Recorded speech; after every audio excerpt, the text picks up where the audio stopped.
خوجا каримов фармондаи пешини фронти халқии собиқ ки бо иттиҳоми даст доштан дар 20 ҷинояти куштор дар боздоштгоҳи кумитаи давлатии амнияти миллӣ қарор дорад, дар латукуби як корманди муассисаи ислоҳӣ ва чанд маҳбус айбдор шудааст.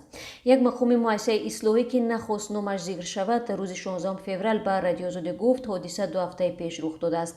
Ӯ гуфт Хуҷа каримов ҳангоми муноқиша бо чанд маҳбус ба зиндонбоне ки мехост аз ин хархаша пешгирӣ кунад ҳамла кардааст. Ба гуфтаи ин мақом нисбат ба Хуҷа каримов бо иттиҳоми авбошӣ ва истифодаи зӯроварӣ ба муқобили намояндаи ҳокимият парвандаи нав боз карданд. ҳамсӯҳбати дуюми радиоозодӣ дар сараёсати иҷрои ҷазои ҷиноятии вазорати адлия низ ҳодисаро тасдиқ кард, аммо гуфт ин воқеаи чанд рӯзи пеш аст. Пас аз ин ҳодиса Хуҷа каримов дар утоқи танҳо нигаҳдорӣ мешавад ва парвандаи навашро додситони тафтиш дорад. Гуфт ин ҳамсӯҳбати радиоозодӣ ки хоҳиш кард аз ӯ бо сабаби масъули суҳбат набуданаш ном бурда нашавад. Мақомоти муассисаи ислоҳӣ ва ниҳодҳои нозири он расман ин ҳолатро тасдиқ ё рад накарданд.